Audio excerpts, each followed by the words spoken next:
ሰላም ክቡራት ተኸታተልቲ ከመይ ትቕንዩ? እዚ ዜና መጽሔት እዩ። ኣብ ናይ ሎሚ ሓንቲ ዜና መጽሔትና ከምቲ ልሙድ ክልተ ርእስቲ ሒዘ ክቐርብ እየ። እቲ ቀዳማይ ኣርእስቲ ብዛዕባ ሽምቕያር ዝምልከት ኮይኑ ብብዝሒ ተኸታተልትና ዝሰደድኩምና ሕቶ ንዑ ዝምልከት ስለ ዝነበረ ንዑ ተወኪስና ተቐዳማይ ሓበሬታ ክንበኩም ኢና። እቲ ካልኣይ ኣርእስቲ ኸ ብዛዕባ ዝሓድሽ ናይ ኢሚግሬሽን ሕጊ ዝተቐየረ ሰባት ዝሓዝዎ መረዳእታታት ገለገሊኡ ዘይቁኑዕ መረዳእታ ኢልና ንኣምኖ ንዑ መብርህ ዝኸውን ከዓ ንኻብቲ ዝመፀና ሕቶታት ክንምልስ ክንፍትን ኢና። ንምክትታልኩም እንዳዓደምኩ ከም ልሙድ ናብቲ ቀዳማይ ኣርእስቲ ከእትወኩም እየ። ኣብዚ ዝቐነናዮ ሰሙናት ብዙሕ ናይ ኢሚግሬሽን ለውጥታት ክካየድ ሕግታት ለውጢ ክካየድ ቀኒ እቲ ግዝያዊ ሕጊ ዝነበረ ቀዋሚ ዝኾነሉ እዚ ግን ነቲ ዝነበረ ዝያዳ ዝትርሮ እምበር ዘፋኽሶ ከም ዘይኮነ እቲ ምፍኻስ ኣብ ገለ ነጥቢ ተባሂሉ ዘሎ ከዓ ብቐጥታ ንኩሉ ሰብ ዝፀልዎ ጌርና ንወስዶ ዘለና ሰባት ግቡይ ምዃኑ ተመሊሰ ኣብቲ ካልኣይ ምዕራፍ ክመፅእ እየ። ኣብቲ ቀዳማይ ኣርእስትና ክንኣቱ።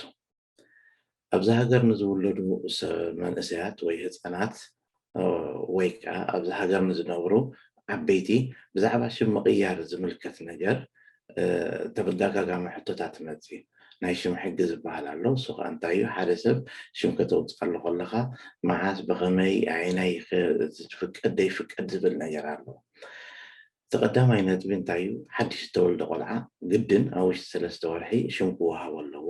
እዚ ከዓኒ ፎርም ካብ ስካት በርከት ከነሪአኩም ኢና። ፎርምታት ዓይናይ ምዃኑ ኣብዚ ስክሪን ከነሪአኩም ኢና። ፎርም ክምላእ ኣለዎ፣ ክሕበር ኣለዎ ሽም ናይቲ ቆልዓ ማለት እዩ።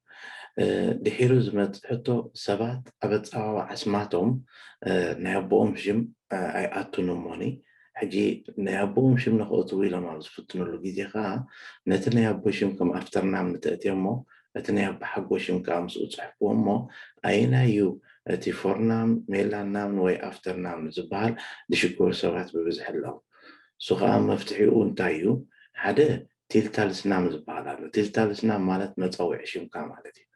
ኣብ ፅሑፍ ካልእ ፅሒፍካዮ ንኣብነት ኣብ ፅሑፍ ኣነ ቀዳማይ ሽመይ ኻልድ ዓብዱ ኢለ እንተፅሒፈዮ ቲልታልስናም ናተይ ግን ኻልድ እየ ዝደሊ ኢለ እንተፅሒፈዮ መፀውዒየ ይኻልድ ይኸውን፣ ቀዳማይ ሽመይ ኻልድ ዓብዱ ይኸውን፣ ኣፍተርናም ግን ናተይ መሓመድ ሰዒድ ይኸውን እሞ ኣብ ፅሑፍ ክፅሓፍ ከሎ ኻልድ ዓብዱ መሓመድ ሰዒድ ይፅሓፍ። ሰባት ግን ክኣትዉ ከለዉ መጀመርያ ኣብዚኣ ኻልድ ዓብዱ ኢሎም ዝፅሕፉ እሞ ሽም እታ ዓብዱ ሽማ ፋሚሊ ኔም እንተገይረያ ኣፍተርናም እንተገይረያ ሳ እታ ኻልድ ፎርናም ንትኸውን ቲልታልስናም መፀውዒት ከዓ ኻልድ ትኸውን። ስለዚ ኻልድ መሓመድ ሰዒድ ይፅዋዕ። ሽዑ ወለዲ ብዝመፅካዮም ዕረፍቲ ክዛወሩ ኻልድ መሓመድ ሰዒድ ክበሃል ከሎ ኣደ እንተኮይና ትሰምዕ ዋእቲ ናይ ኣቦኻ ሽምካ ትብል እያ። ኣቦ እንተሰምዕ ኮይኑ ከዓ ብሂወተይ ከለኹ ዲኻ ሓኪኽካኒ እውን ክብል ይኽእል እዩ። ስለዚ ነዚ ዓይነት ዘየድሊ መረዳእታታት ኣብ ሰብ ወለዲ ከይፍጠር ኣብቲ ስማት ኣፀዋውዓ ገለገለ ሰባት እውን ግር ይብሉ ኩሉ ይፅሕፍዎ እሞ ግን ተኣፍተርናም እታ ናይ ኣቦ ሓጎም ፅሒፎም ናቶም ምስተረፈ ሽሞምን ኣፍተርናምን ጥራሕ ምስተፀውዐ ዋ ናይ ኣቦይ ከዳኣ ይብሉ ማለት እዩ። ሕጂ ከየእትው እውን ተተሪፎም ወይ ከዓ ክልተ ስማት ተሂቦም ዝፍጠር ዘይምርድዳእ ማለት እዩ። ስለዚ እቲ ሽምካ ሙሉእ ተፃሒፉ ንኣብነት ፎርናም ናተይ ኻልድ ዓብዱ እንተፅሒፈዮ ኣፍተርናም ንመሓመድ ሰዒድ ተፅሒፈዮ ክፅሓፍ ከሎ ኻልድ ዓብዱ መሓመድ ሰዒድ ይመፅእ፣ ክፅዋዕ ከለኹ ግን ኻልድ ጥራሕ ይፅዋዕ። ስለዚ እዚ ሓደ እቲ ኣገባብ ናይ ሽምካ ሙሉእ ክፅሓፈልካ ክፅዋዓሉ ትኽእል ኮይኑ ካልእ ከዓ ሽም ንኽትቕይር ከለኻ ንኣብነት ቀዳማይ ሽምካ ንኽትቕይር ዝኾንካ 250 ክራውን ትኸፍል ክንደይ ግዜ ከም ትፅበኻ ብዝርዝር ተገሊፁሎ እሱ ከነሪአኩም ኢና ኣብዚ ስክሪን። ሓደ ሰብ ንቀዳማይ ሽሙ ክቕይር ክንደይ የድልዮ፣ ኣፍተርናም ንኽቕይር ኣፍተርናም ዝኽፈሎን ዘይክፈሎን ተባሂሉ ተፈላለዩ ኣሎ። ንዕኡ ከዓኒ በብናቱ ሰሙናት ኣለዎ። ክንደይ ሰሙናት ትወስድ ውጭስ ክንደይ ኣዋርሕ ወስድ ገለገሊኡ 6 8 12 ክኸውን ይኽእል። ስለዚ እዚ ከዓኒ ኣብ ግምት ምእታው ዳሕራይ እንድሕር ዳ ሽምካ ክትቕይር ኮንካ ኩሉ እቲ ነዚ ዝምልከቶ ጉዳይ እስካ ትበርከት እዩ። ኣብዚኣ ኣገዳሲት ነጥቢ ክነግረኩም እየ። ሰባት ኣብዚ ክመፁ ከለዉ ብበዝሒ ትፈልጥዎ ኢኹም ከምዚ ክንላገፅ ንብሎ መሪፆም ዝውለዱ ብዙሓት እዮም። ዕለት መሪፆም ዝውለዱ እንታይ ማለት እዩ? ንምዝካር ስለዘይከኣል እቲ ዕለት 0101 ይብሉ። 0101 ምስ መለአ ባዕሎም ቶም ስካት በርከት እንታይ ይብሉኻ እዚ መሊኡ ስለ ዝኾነስ 0-1 0-2 ደኹም ቂረልካ ኢሎም እሶም ከዓ ዝገደዱ መረፅቲ ዝኾኑ እሶም ከዓ ይመርፁልካ እዮም ከምዚ ዓይነት የጋጥም ስለዚ ነዚ ዓይነት ተርእዮታት ንምቕያር ክግበር ዘለዎ ነገራት እንታይ ሓደ 0-1 0-1 ኢልካ ፀኒሕካ ፅባሕ ንጎ ግን ናይ ቀደም ፓስፖርት ካዲታ ሴራኻ ረኺብካ ልክዕ ዕለት ተፈሊጥካዮ ቅድሚ ዜግነት ምሕታትካ ምኻድካ ኣብ ስካት በርከት ከድካ ክትቕይሮ ትኽእል ኢኻ ፓስፖርት ናይ ሃገርካ ተምፂኻ እሞ እዚ ትቕይሮ ዘለካ ነገር ዶኩመንት ዘለዎ እሶም ብዘይ ዝኾነ ሽግር ይቕይሩልካ እዮም እንታይ ምስ ተቐየረ ሽዑ በቲ ሓድሽ ፐርሰን ንመርካ ጌርካ ዜግነት ከተመልክት ትኽእል ከም ዘቐየርካዮ መርትዖ ጥራሕ ኢኻ ተቕርበሎ ስለዚ ነዚ ብግምት ኣእቲኹም ገለገለ ሰባት እንታይ ይገብሩ ናብ ዜግነት የመልክቱ እሞኒ ዜግነት ከመልክቱ ከለዉ ግን በዚ ሓድሽ ፐርሰን ንመሮም ገይሮም በዚ ሓድሽ ተወለድሉ ገይሮም የመልክቱ ግን ኣብቲ ኣይቕይርዎን ሽዑ ንድሕሪት ምለስቲ ፕሮሰስ ናብ ከምኡ ከይክየድ ምእንቲ ሽምካ ድዩ ኣፍተርናምኒ ድዩ ዕድሜኻ ድዩ ዝቕየር እንተሎ እሞ ፓስፖርት ዘለካ ኣብ ስካት በርከት ቅድም ትቕይሮሞ ሽዑ ናብቲ ናይ ዜግነት ድዩ ናብ ናይ ካልእ ጉዳይካ ትኸይድ ከምኡ ገባብ እንተደይ ተኸቲልካ ግን ኩልቲ ፕሮሰስ ንድሕሪት ይኽምለስ ማለት እዩ ስለዚ ኣብ ናይ ሽም ምቕያር ዝምልከት ኩሉ ሻዕ ነዚ ጉዳይ እዚ ዝምልከቶ እቲ ስካት በርከት ኮይኑ ኣብኡ ከዓ ነንነፍሲ ወከፍ ዝምልከቶ ፎርም ኣሎ እቲ ፎርምታት ብኡ መሊእካ እቲ ሽምካ ክትቕየር ትኽእል ወይ እውን ኣፍተርናምካ እውን ክትቕየር ትኽእል ዘይፍቀዱ ስማት ዝበሃሉ ኣለዉ እዚኣቶም እንታዮም ገለ ኣብኡ ዝርዝር ተገሊፁ ዘሎ ክሪኦ ይዕድም እግረ መንገደይካ ኣብ ስካት በርከት ብትግርኛ ኣዝዩ ብዙሕ ሓበሬታ ምስ ቪድዮታቱ ስለ ዘሎ ንዑ ክትከታተልዎ ከዓ እግረ መንገደይ የዕድመኩም እዚ እንድሕሪ ምባል ኣብቲ ቀዳማይ ክፋል ናብቲ ካልኣይ ክፋል ኣስፊሐ ክዛረበሉ ደልየ ዘለኹ ሎማዓንቲ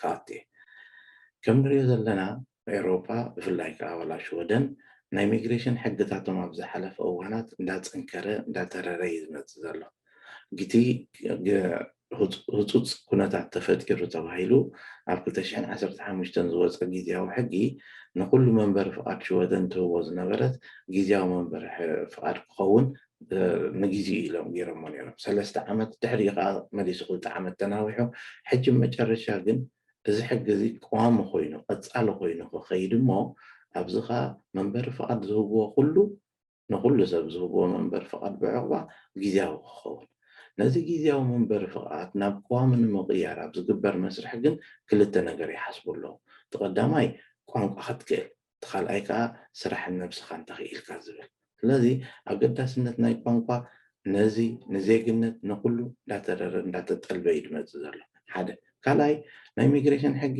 እንዳኸረረ እምበር እንዳፈኾሰ ኸይድ የለን ሓፈሻዊ እቲ ጠለባት እንዳበዝሐ እንዳሓየለ ኸይድ ኣሎ ንምንታይ እቶም ኤስዲ ዝበሃሉ ወይ ከዓ ስፈርየ ዲሞክራተርና ወፃእተኛታት ብዙሕ ደይደልዩ ሰባት እሳቶም ቁፅሮም እንዳበዝሐ እንዳዓበዩ ክኸዱ ዘለዉ ሰባት ካባና እንዳሃዶም እየን ኢለን ተን ካልኦት ፓርትታት እውን ምስ ኣባላትን ንኸትርፋ ክሕዛ ክብላ ኣብቲ ናይ ሚግሬሽን ሕገን ተር እንዳተረራ ኸዳ ኣለዋ ስለዚ ሓድሽ ሕጊ ወፂኡ ኣሎ ማለት ኩሉ ሻዕ ባይ ዲፎልት ናብ ዝሓሸ ተመሓይሹ ኣሎ ማለት ኣይኮነን ዝኸፍአ ዝኸበደ እውን ክኸውን ይኽእል እዩ ስለዚ ሰባት ሓድሽ ሕጊ ወፂኡ እሎሞኒ ሕጂ ተስፋ ኣለና ኢልካ ንተስፋ ዘይብሉ ነገር ካብ ምፅባይ ነቲ ዝኸውን ዘሎ ተረዲእካ ብቐረባ ተሳቲፍካ እንታይ እዩ ዝግበር ዘሎ እንታይ ዘይግበር ዘሎ ንዓና ዝጠቅም ድዩ ዝጎድእ ድዩ ኣየናይ ሰልፊ እንታይ ይመርፃል እንታይ ይውስን ኣሎ ፅባሕ ንጎ ድምፅና ንህቦ ሰልፊ ኣየናይ ይኸውን ስለምንታይ መረዳእታና ከዓ ብምንቲ በደቂቕ ምክትታል ከድሊ ብዙሓት ኣሕዋት ዝሓተቱና እንታይ እዩ